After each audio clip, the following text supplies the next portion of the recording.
Philipp Kandler, and he works for Open Access Brandenburg, which is one of the partners of the Vinoda Lab. And the topic for today will be fair and care. The issue on how to make your data more open from three perspectives: from the perspective of open science and open research data, and from the perspective of the care principles that address a couple of ethical shortcomings of the former approach. So what is open science? When we talk about open science, we really refer to two dimensions or perspectives. On the one hand, open science can be understood as a global movement that reshapes the landscape of scientific research and makes research more transparent and fosters access, collaboration, but also democratization and public engagement. But on the other hand, open science is also a set of practices, so methods, principles, tools, and platforms to make science more open. Though there is no one definition of open science, the UNESCO recommendations of open science from 2021 serve as a point of reference on the global level. And the UNESCO defines open science really as an inclusive concept of different movements and practices. And this alludes to the diverse roots of open science. The aims of open science, according to the UNESCO, but also in general, are on the one hand to make scientific knowledge available, accessible, and reusable. Second, to increase collaboration and information sharing. And third, to open processes of knowledge production for societies. Important is also that open science applies to all scientific disciplines, so not only to the natural science, but also, for example, to the humanities and also other knowledge fields. Open science has no fixed definition. As you see, the UNESCO recommendations really emphasizes also the role of open science for society, not only for science. That's different in other positions, e.g. the one by the Deutsche Forschungsgemeinschaft, the DFG, where you can really see that open science is seen as in its function to improve science, and on a secondary thought, it's also about societal advantages. The UNESCO recommendation defines four central aspects of open science. The first one is open scientific knowledge, and this comprises scientific publications, open research data, which is of interest to the aspects like open educational resources, open software and source code, and open hardware. To make this possible, we need open infrastructures, physical ones as well as virtual ones. Then there's this aspect of open dialogue with other knowledge systems. And the fourth aspect is open engagement of societal actors. And the FAIR principles pursue several aims that are also similar to those of open science. They want to improve findability and visibility of research data. They aim to increase the efficiency of the research process, for example, by avoiding research redundancy. The FAIR principles aim to enable reusability and reproducibility. They aim to foster collaboration, and they shall ensure the transparency of the whole research process, and by this support also good scientific practice and in consequence trust in science. Therefore, the FAIR principles will serve as a guiding line for the second part of the workshop, and I will connect aspects of open science to the different FAIR principles. The FAIR principles or FAIR guiding principles for scientific data management and stewardship were proposed in 2016 by a group of scientists and organizations in the journal Scientific Data. And it focuses primarily on technical aspects to ensure readability of research data by machines and humans. So machine readability is really a central aspect here because it enables automated discovery, access, and integration of data sets. FAIR is thought to be a standard that is universally applicable not only to data sets, but also to software, vocabularies, workflows for analysis, research data, and research data infrastructure. One aspect that is really pivotal for FAIR principles is metadata, because it provides rich descriptions of data sets. It ensures discoverability, even if the data set becomes inaccessible. And the four components of FAIR, which are findability, accessibility, interoperability, and reusability, are distinct, but they are complementary. Metadata is really a crucial aspect for FAIR. Metadata, or data that provides information about other data, sometimes also called data about data, is all data that includes a documentation on a data set. And it is really needed for all four aspects of FAIR, which you will see in a moment, because it makes it possible to search for data sets and thereby improves findability. It makes sure that information on a data set is accessible, even if the data set itself is restricted or the access to the data set is restricted. It allows for interoperability through metadata vocabularies, ontologies, and metadata schemata, and it ensures that data sets are reusable because it provides documentation or information on legal conditions or licenses. Let's start with a closer look on the four FAIR principles and how they relate to open science. A data set is findable if it is described by comprehensive metadata, if it is assigned a persistent identifier, and if the place or the repository where the data and the metadata are located is searchable for humans and machines. So you have here again the metadata and the machine readability as central aspects. The first aspect that we need for findability are PIDs, or persistent identifier. Those are long-lasting references to digital objects and can be integrated also into an URL. PIDs provide persistent and also unique reference to a digital resource. And persistent here means that in principle, the resource can be accessed permanently, so it is not affected by domain changes. And that is aimed to minimize the risk of that link rot. And again, PIDs are machine readable. PIDs are a key element for open science because they ensure findability and therefore also reusability and reusability. So you can reference a resource permanently if you reuse the data set. And they also allow for correct attribution. If you cite a data set, you can do this via a PID and it is clear which data set is referenced here. Well-known PIDs include the Digital Object Identifier, the DOI, which is used for all types of academic outputs, so articles, but also data sets and even conferences. Then there's ORCID for researchers, to reference researchers. There's one for institutions, which is the ROR, and one of the older one, but I think also very well known, is the ISBN. For PIDs for physical objects, there are some that are also assigned exclusively by the holding institution, so the researchers can't take part in this. However, if there is a PID, the researchers can and should really use them because it allows them to unambiguously refer to an object. So it's clear that this object, this specimen, this sample you're talking about, not a similar one, maybe in the same holding institution. Therefore, PIDs are really important for this part of attribution, reusability, reproducibility. Here are some examples for PIDs for physical objects. There's the IGSN, the International Generic Sample Number, which is used for material samples for the earth and environmental sciences, so biology, geology, but also archaeology. And the idea of the IGSN is that it resolves to a landing page, which you see here on the left side, that provides metadata on the holding institution, on the sample, but also, for example, if there are subsamples, if the sample was divided in several samples, that would be registered in the IGSN. Then there's a NSID, the Natural Science Identifier, and that one is used for species in natural science collections, especially in biodiversity research. And its idea is that it is an anchoring point for all known data and information about and or derived from a specimen. The NSID is also independent from the current place of holding of the specimen. That's an important difference to the next one, the CSI, the Consortium of European Taxonomic Facility Stable Identifier, which is also an identifier for specimens in natural and botanical collections. But this one, the CSI, solely references a digital record for a specimen in one specific collection. So you see one on the right hand. If that specimen would change the collection, then there would be another CSI. And the idea would then be that the NSID also registered and gives information on this change. So in this way, the CSI and the NSID connect. The second central infrastructure to ensure findability are repositories. So those are platforms for archiving, documenting, and publishing all type of research output. And that includes, of course, research data. And in the context of open science, they are important because they enable access and by this also reusability and allow for information sharing. There are different types of repositories. There are disciplinary ones, but also institutional ones that offer to publish or archive data research output for the affiliates of one institution. And then there are general purpose repositories where you can put your data, your research output by yourself. Zenodo would be the most well-known one.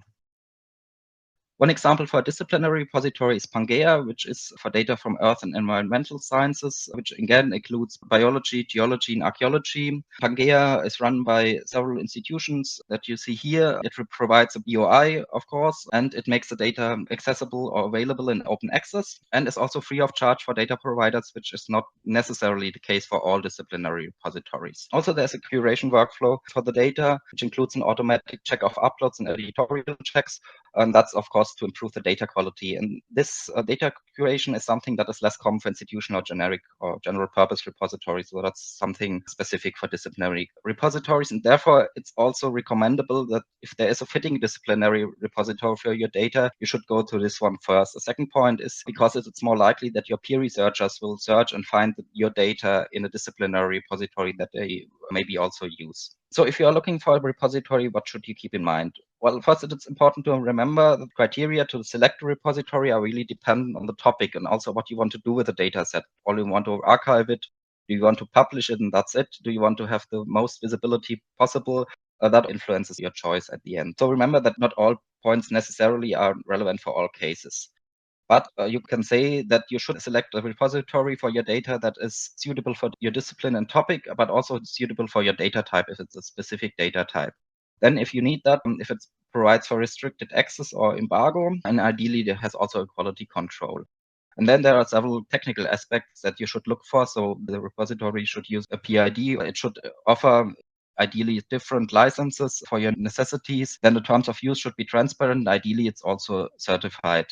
And if you want to search for repositories, applying all those aspects as filters, you can do that in re3 data. But the repositories are not the only way to publish data. It's also possible to publish data as a supplement to a research article. However, in that case, the data is often selected or aggregated, so you wouldn't publish your primary data there. In general, that also does not make for independent publication. So if someone wants to use the data, they have to reference it via the article and can't reference the data directly. And then there are data journals or papers in data journals. And the idea here is to have a more extensive description and or discussion or reflection on the data in general, to have more space to contextualize your data, to address pitfalls, possibilities, what you can do with the data, more information on data collection, etc. Normally, you would publish the data in a public repository and then write the data paper on this data set and publish it in the journal. Another advantage is that you would have an independent publication here that can be cited, but also listed, for example, in your publication list. It can, however, be a challenge to really include all the data necessary to understand and to use your data. That's a general problem of reuse, but it might come more clearer if you start writing a paper for a data journal, especially if you want that the data set is not only usable for your peer researchers in your own field, but also from other disciplines.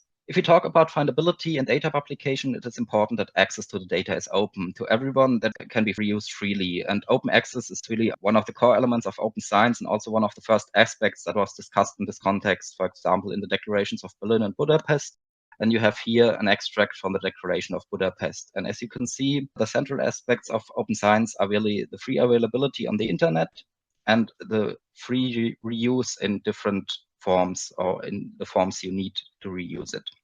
All types of open access and independent if open access for text publications or for data sets require an open license. So that's really a central point, because only in this way it is possible to freely reuse the material and reuse it in a way that's legally secure. Accessibility is a second FAIR principle. A data set is accessible if it can be accessed and retrieved via an open, free, and universally implementable protocol. If the metadata, again, is available, even if the access to the data itself is restricted due to ethical, legal, or social aspects, and if the repository allows for authentication and authorization in the case access needs to be restricted. One important condition to implement or to make possible accessibility are open infrastructures. And for open infrastructures, it's really a broad term. So it refers to repositories, to platforms for collaboration, but also to open software, to PID systems, to open standards and protocols, or open licenses. Open infrastructures are important because they ensure long-term sustainability of the research infrastructure, independent of commercial interests, and they can be shared and used by different actors and communities. The interoperability is a third FAIR principle, and a dataset is interoperable if its data can be exchanged, interpreted, and combined with other datasets, if it uses formal vocabularies that is standardized terminology, if it uses ontologies or formal rules for how entities are related, and if it uses metadata schemata, so standards how data is described. And if these three, the vocabularies, the ontologies, and the metadata schemata, are also themselves FAIR. And a dataset is interoperable if the research data is linked to other via persistent identifiers. And the central aspect to this last point is the concept of linked open data. So first, for linked data, that is defined as structured data, which is interlinked with other data, so it becomes more useful through semantic queries. And linked open data would then be to make this data open, that is, make it available on the internet on an open license. And one framework to evaluate how to make your data linked open data is a 5-star deployment scheme for open data by Tim Berners-Lee. And this one really describes hands-on and in brief how you can convert your data into linked open data. So from a PDF to linked open data, it's basically 5 steps. The fourth principle of FAIR is reusability. A dataset is reusable if it is described by rich metadata that include information on provenance, methods, and context of data collection, if it can be cited via persistent identifier, here again the PIDs, and if its usage is clearly defined under a license that is human and machine readable. Reuse and reproducibility are central aims for both open science and FAIR. They are important because they improve efficiency, though again, there's no duplication of research tasks, no redundancies, because they allow for preservation of primary research material. So if you have a specimen that you are analyzing and you publish a data, the next researchers wouldn't need to do the same analysis on the specimen. Then it makes possible with documentation, especially research on materials that are no longer available. Think of an excavation in archaeology that can't be done again. If you make data reusable, it leads also to higher visibility, to more citations, might improve your reputation as a researcher. Then there might search opportunities for collaboration if you make your dataset available for reuse. And in general, it also fosters a transparency of research for other researchers, but also for society in general. By this, improve trust in science, which is an important point. A central aspect to allow for reusability and reproducibility are licenses. So licenses, the idea is that they provide a simple and standardized way to grant users rights for research data, that they make clear under which rights, under which conditions you reuse data. Basically, they are a type of contract between the person who is providing the data or making the data available and the person who is using the data. And the most common open licenses that are used for research data, but also for publications, for other research output, are Creative Commons licenses that are also used on an international level, so they are recognized internationally. There are different types of Creative Commons licenses. However, the most compatible for open science or the most open one are CC0, which means that the data can be used without further conditions, and CC BY, which requires that the author is cited, so attribution when using the data. Then there are also others for NC, for non-commercial, ND for non-derivative, and SA for share alike, that are also Creative Commons licensed, but they put more restrictions on reuse. They are in that sense less open. If reusability and reproducibility shall be possible, then documentation is really key, because without a detailed documentation of how, in one context, and also for what context you collected data, how you cleaned and analyzed it, and without information what is contained in the data, how it is organized and presented, reuse and reproduction are nearly impossible, because you just don't know enough about the data, where the data is from, and what is contained in the data. It is also important that documentation will not only help other researchers reusing your data, but also yourself if you want to get back to a data set after some time, or if you want to publish it. And therefore, good documentation is really a key element for the FAIR principles, but also for open science and the basis of good scientific practice. Open science, of course, goes beyond big documentation, but it is not possible without it. One aspect of documentation that is also directly seen as part of open science is open methodologies, and that really means that you should not only document your data, but also publish all the methods, tools, and software that you use in your research. And you do this ideally in a way that allows for reuse, so using open software or using open formats and standards. Open methodology is not only about making your research reusable, but also about really making it transparent and complying by this with principles of good scientific practice. So it's in the center of good research. And what's a possibility in this context of open science, how to do it, is pre-registrations, which means that you publicly register a research project on an online platform or with a journal before you start with the data collection. And that way you make transparent your hypothesis, and also your methods, and other researchers will be able to compare your findings with your approach. Fair and open science is not only about making your data available, of course, but also about using data that other researchers have made accessible. And where can you find your data sets? On the one hand, you can find data where you can also publish it, so in repositories and data journals, but there are also meta search engines that search in several repositories or other data sources at a time. And here are some examples. However, keep in mind that they have different data sources, so it's really worthwhile to look in several of them. And if there's a disciplinary repository for your discipline, that is also a good starter point to look for data, because it's better documented, and the metadata in general is better in a disciplinary repository. If you found an interesting data set and you want to reuse it, what do you have to do? Well, the first point is really to check the provenance, and that has to do with documentation, of course. So where was the data collected, who collected it, who published it, and where, and is it trustworthy in general? Then you should check the legal conditions. So ideally, there's a license that allows for reuse, but if not, hopefully there are terms of use. And if neither of them is available, then you would really have to contact the data provider. The next step would be to check the quality for the data, and keep in mind here that even if the data is fair and the documentation is really well, so the FAIR principles are complied with, does not necessarily mean that it's also fit for your purpose. And then you might want to check for open science compliance. So is there compliance with open access? Are open methodologies applied? What about open software formats? Are there open licenses? And as you see here, a lot of these points refer to the points I just mentioned. So open science is not a name in itself only, but it really means that complying with open science standards makes reuse possible, because it addresses all these other points. Open science plays really a decisive role in advancing scientific research. And if you use this data set, don't forget to cite it also, so that the data provider receives credit. Open data complies not necessarily with technical requirements given by FAIR, for example, interoperability or the provision of metadata. There are other shortcomings, and one important point is that FAIR focuses on technical aspects and does not consider legal and ethical or social aspects. And even though the FAIR principles of accessibility contemplates that data might not be accessible without restrictions, it does not really address the question what these restrictions may be. The CARE principles were developed in 2019 by the Global Indigenous Data Alliance under the roof of the Research Data Alliance and in consultation with indigenous peoples, scholars, nonprofit organizations, and governments. And they are really about addressing the tension between protecting indigenous rights and interests on the one hand and supporting open data, including data sharing, big data, and machine learning on the other hand. The CARE principles are meant to complement FAIR, though they are not meant to replace them. And the slogan they are giving is really be fair and care, though they want to get the two concepts together. And the CARE principles take into account the things FAIR does not address. So ethical issues, historical and current power imbalances and dynamics. And in general, they are meant to be a people-centric approach into addition of the data-centric FAIR approach. The 4 CARE principles should not be seen as concrete instructions. They are principles to consider when dealing with data that is connected to indigenous people, but also to otherwise marginalized groups in order not to reproduce power imbalances and to guarantee that the rights of these people are respected. And they are foremost a call to reflect on ethical issues from the moment planning of a research project starts, and also a call to focus not only narrowly on the research project itself, so the research questions, the data, the methods, but also to be aware and be responsible for possible effects the project can have on other people.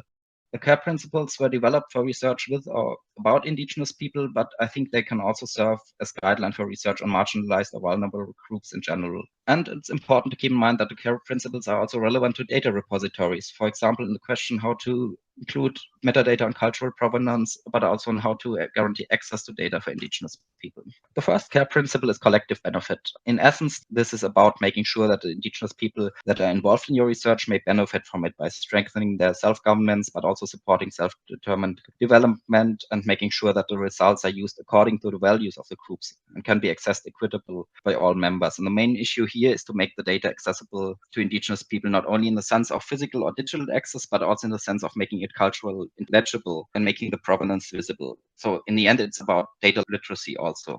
The second principle, the authority to control, is about recognizing the rights and interests indigenous people have about data and empower them to develop governance protocols to handle the data. And this, of course, also includes the obligation to respect those rights and follow established data governance protocols. The most basic action would be here to get a permit to conduct research, which is something that might be already established in national law. But independently, if it is or if it's not legally established, it's good scientific practice and it's ethical to get the permit or the permission by the indigenous community to do research in their territory. Whereas the principle of collective benefit applies to virtually all data that has a connection to indigenous people, this principle of authority to control is especially crucial for data collected on cultural practices, but also on object or samples that are taken from indigenous territory. The principle also means that institutions should identify data of indigenous provenance in collections or repository and make this provenance visible and the data accessible for indigenous people. And researchers that use data and objects from collections should work to the same aim. The principle of responsibility states that as a researcher or as a person in charge of a collection, you are accountable and also responsible for the use of the data on indigenous people, and that these uses should be in line with indigenous culture and values. And that's a big responsibility to be accountable or be responsible for what happens to the data. And as for the other principles, determining what indigenous culture is and what is in line with indigenous culture and indigenous values is really only possible through consultation and exchange with the indigenous groups. So those are two central aspects here to get in contact and get into an exchange on how the data should be treated according to the indigenous people. To comply with the principle of responsibility, it is important to keep in mind that once data has been made open, it is virtually impossible to monitor or control its use before publication. It has to be considered if the information can in any way mean harm to people connected to it. And if this is the case, then measures to restrict access have to be implemented. The fourth principle, ethics, alludes to the overall aim of CARE. Assess for all instances of data collection and usage the benefits and harms for indigenous people in the present times, but also in the future. And the other three principles really carry towards this aim. So considering the collective benefit, respecting the right of indigenous people to control their data and being responsible as a researcher. At the moment, CARE is really rather a set of general principles and operationalization is still underway. However, there are some general steps you should follow to comply with the CARE principles. The first point would really be to evaluate if you are working with indigenous data. And indigenous data is meant quite broadly here. So it can mean data collected on the cultural heritage or of indigenous people or groups, but also data that has some connection to indigenous territory. And that includes connection to all natural resources. So also a sample or specimen taken from indigenous territories would fit in here. And then the data of indigenous provenances in archives or collections. The next step would then be to identify the indigenous groups that are involved or affected by your research project and get in contact with their representatives. And once you start your research project, include all this information and the indigenous interests in the data management plan. In a nutshell, the three principles approach research data from three distinct but complementary perspectives. So open science, open processes of knowledge production, make scientific knowledge accessible and reusable, and fosters collaboration. The FAIR principles are a universal technical standard to improve findability, accessibility, interoperability, and reusability. And the CARE principles address the tension between opening data on the one hand and protecting rights and interests of indigenous people and marginalized groups in general on the other. So it addresses the ethical aspects. The three aspects are important in their own right, and there's also no hierarchical orders. They are complementary, and they should be complementary, but they are not in all cases compatible, though there might be tensions. And if there is a tension, you should really reflect on your data and also the intended uses for it and discuss this issue in exchange with others and with affected people also. And the three perspectives then can help you to weigh the possible benefits and harms for those involved during your whole research cycle, but also benefits and harm of your research in general. If there's a tension, this really is a call to reflect and to think about what you are planning to do with your data and what that means, not only for a research project, but also for society more in general.